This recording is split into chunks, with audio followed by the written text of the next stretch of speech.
Hello students and welcome back.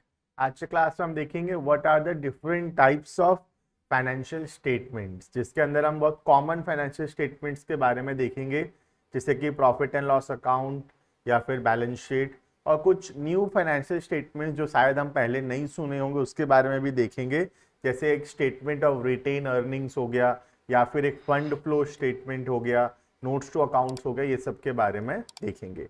तो basically video को शुरू करते हैं। फाइनेंशियल स्टेटमेंट्स बनाने का पर्पस ये सब हम ऑलरेडी जानते हैं कि उसको बनाया जाता है for the purpose of calculating financial performance and financial position, ठीक है। लेकिन उसके अलावा और भी ऑब्जेक्टिव्स है जिसकी वजह से और भी डिफरेंट टाइप्स ऑफ स्टेटमेंट बनता है, जैसे कि statement of retained earnings, cash flow statements, fund flow statements, notes to accounts. तो ये सब क्या होता है हमको आज के क्लास में समझ में आएगा, ठीक है। तो वीडियो को शुरू करते हैं। देखना, financial statement comprises two basic statements, जैसे कि हम जानते हैं एक हो गया पोजीशन और दूसरा हो गया इनकम।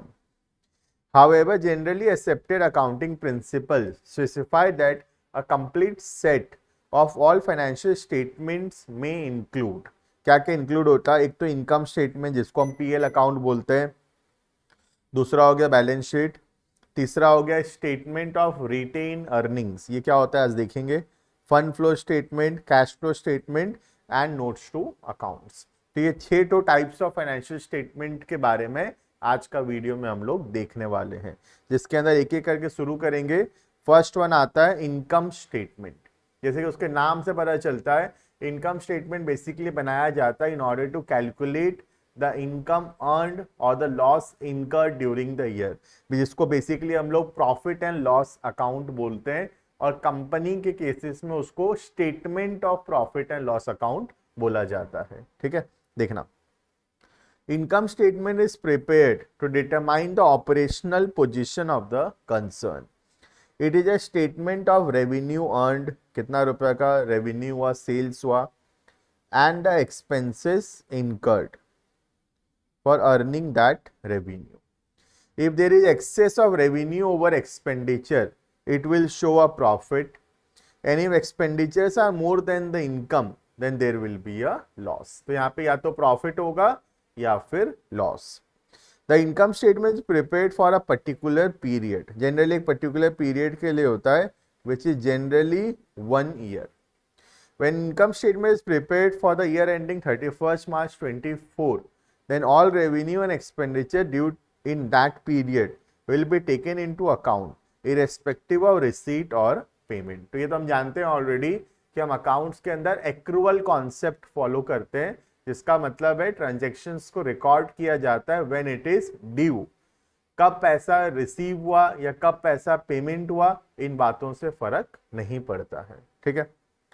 देखना, द इनकम स्टेटमेंट में be prepared in the form of a manufacturing account to find out the cost of production, in form of a trading account. तो एक मैन्युफैक्चरिंग अकाउंट बनता है, एक बनता है ट्रेडिंग अकाउंट तो ग्रॉस प्रॉफिट और लॉस निकालने के लिए, और दूसरा बनता है PL account in order to calculate the net profit और नेट लॉस। ट्रेडिंग पीएल तो फिर भी हम सुने होंगे, मैन्युफैक्चरिंग अकाउंट जो थोड़ा कम जानते होंगे शायद हम। मैन्युफैक्चरिंग अकाउंट बेसिकली बनाया जाता है बाय द मैन्युफैक्चरिंग ऑर्गेनाइजेशन, जो कि प्रोडक्शन करते हैं, रॉ मटेरियल से फिनिश्ड गुड्स बनाते हैं, वो लोग जनरली बनाते हैं मैन्युफैक्चरिंग अकाउंट, जिसका पर्पस होता है to calculate the cost of production. जो गुड्स हम लोग प्रोड्यूस किए उसको बनाने में कितना रुपए लगा, उसको कैलकुलेट करना जो है वो मेन पर्पस होता है उसमें, ठीक है।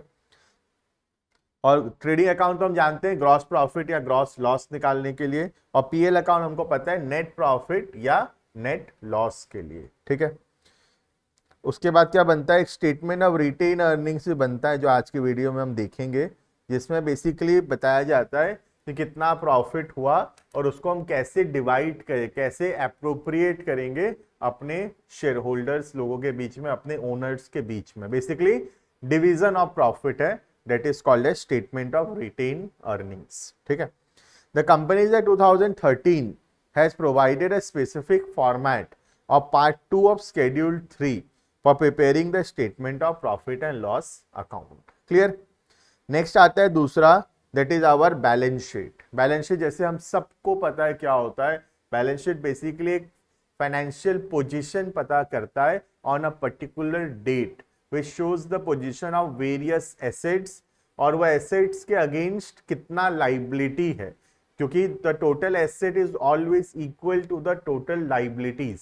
तो ये जो टोटल लाइबिलिटी है बेसिकली दो प्रकार का, एक तो ओनर के तरफ liability which is called as capital और द इक्विटी, और दूसरा हो गया एक्सटर्नल लाइबिलिटी, मतलब लाइबिलिटी टुवर्ड्स द आउटसाइडर्स। ठीक है, देखना, the American Institute of Certified Public Accountant defines balance sheet as a tabular statement of balances of debit and credit carried forward from an actual and constructive closing of books of accounts and kept according to the principles of accounting.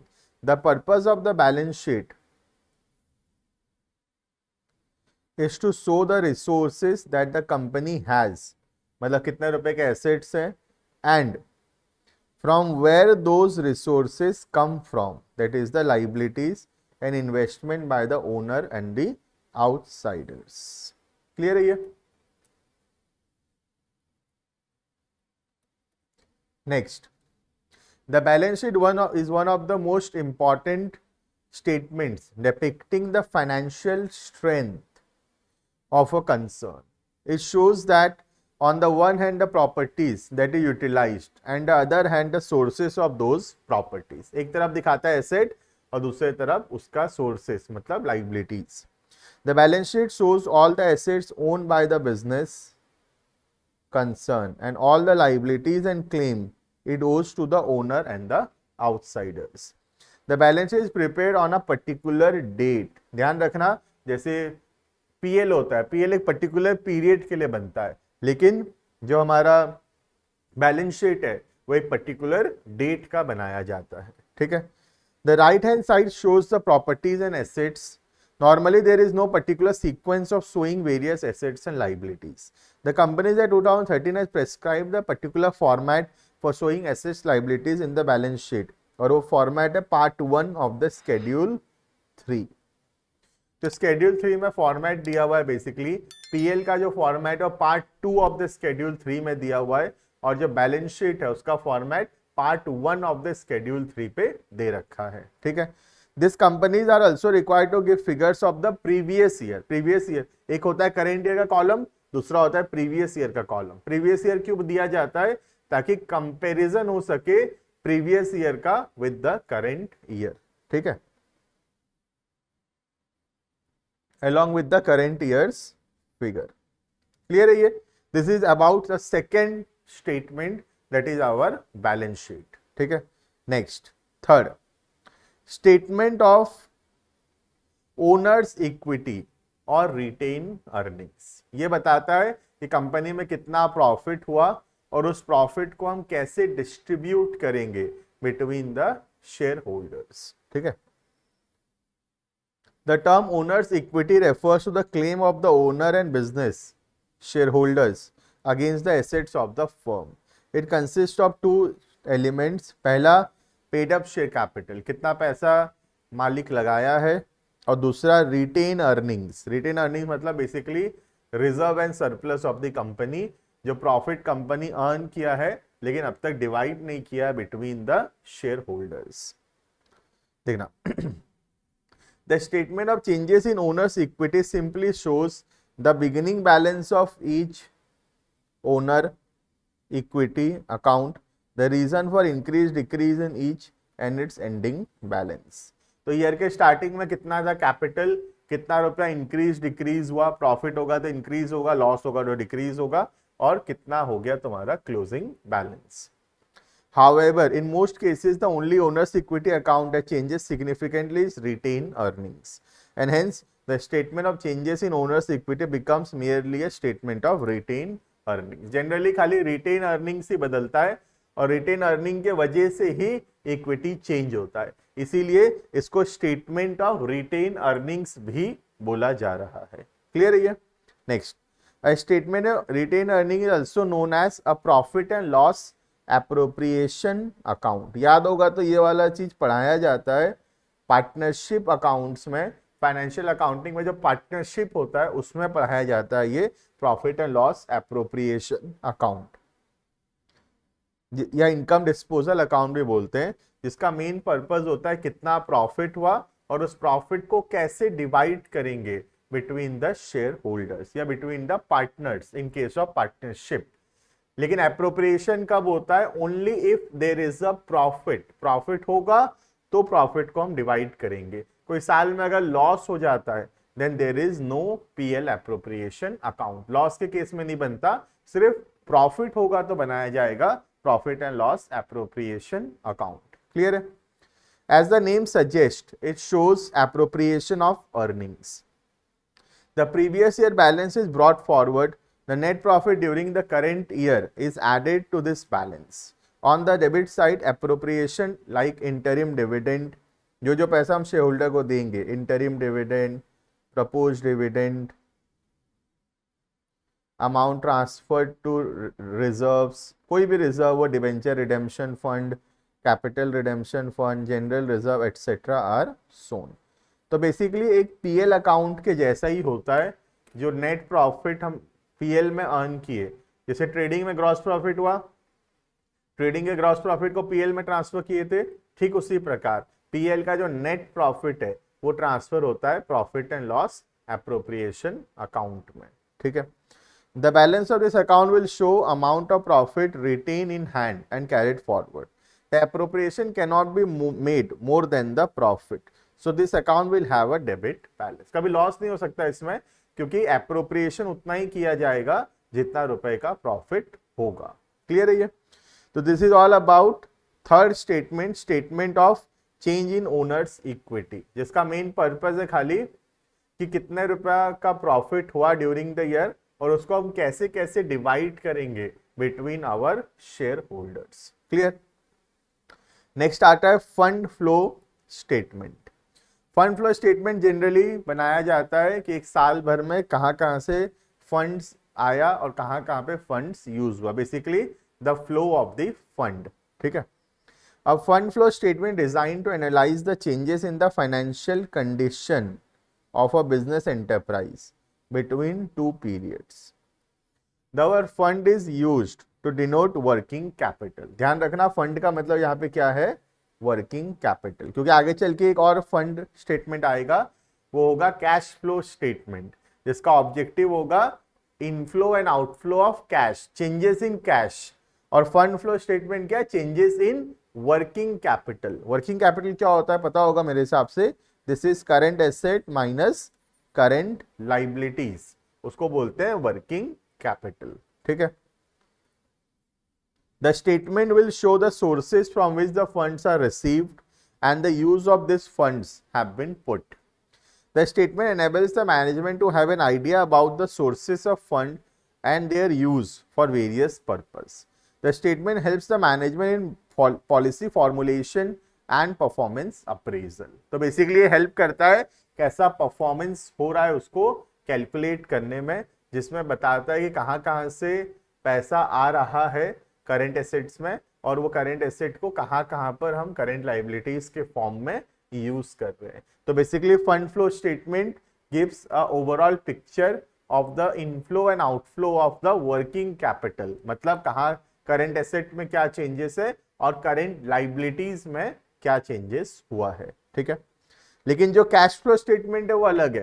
Cash flow statement basically consider करता है changes in cash and cash equivalent. Equivalent का मतलब होता है जो cash के जैसा ही है, लाइक योर बैंक अकाउंट। ठीक है? कैश फ्लो स्टेटमेंट, पांचवा statement, a statement of changes in financial position in terms of cash basis is called as cash flow statement. It summarizes the causes of changes in each position of a business enterprise between the date of two balance sheet. A cash flow statement focuses attention on cash only. It describes the sources of cash and its uses. The preparation and use of cash flow statements have been discussed in detail as a separate chapter. आगे चल के हम पढ़ेंगे what is cash flow statement. ठीक है? However, the form and content of other financial statement has been explained in this chapter. तो ये chapter में बाकी सब कुछ पढ़ लेंगे, लेकिन कैश फ्लो स्टेटमेंट के लिए एक अलग से चैप्टर है, वहां जाके हम डिटेल में पढ़ेंगे how to prepare a cash flow statements. ठीक है, नेक्स्ट आता है आखिरी, notes to accounts. Notes to accounts basically working notes होता है जहां पर हम डिटेल देते हैं, जो भी बैलेंस शीट का आइटम है, जो भी पीएल अकाउंट में आइटम्स हम लिखे हैं, उन सब के बारे में डिटेल जो है हम प्रोवाइड करते हैं नोट्स टू अकाउंट्स में। Plus notes to accounts use किया जाता है डिफरेंट टाइप्स ऑफ डिस्क्लोजर्स देने में, अकाउंटिंग प्रिंसिपल्स, अकाउंटिंग कन्वेंशन से रिलेटेड, एंड बहुत सारे फुट नोट्स भी हम वहां पर ऐड कर सकते हैं। बेसिकली ये हमारा एक प्रकार का इंफॉर्मेशन देने का जगह है जहां पर हम asset, liabilities, capital, expense, revenue के बारे में डिटेल दे रहे हैं, plus different financial policies, statements, conventions, ये सब के बारे में हम लोग बता रहे हैं। ठीक है, देखना also known as notes to financial statements या footnotes. Notes to accounts are supporting information that is usually provided along with company's final account or financial statements. Many such companies are required to provide by law, including detail related to provision, reserve, depreciation, investment, inventory, share capital, employee benefit, contingencies, others, etc. तो हर एक के बारे में detail information दिया जाता है notes to accounts के अंदर। Other information supplied along with financial statement may be a product of an accounting standard being followed by the business. Notes to account help users of accounting information to understand the current financial position of a company and act as a support for its estimated future performance. तो notes to account एक detail information provide करता है user को, जो कि help करता है business का current and future financial performance समझने में। It act as a supplementary information furnished along with final accounts of a company and may be tremendous in size depending on the company. Accounting framework and nature of business.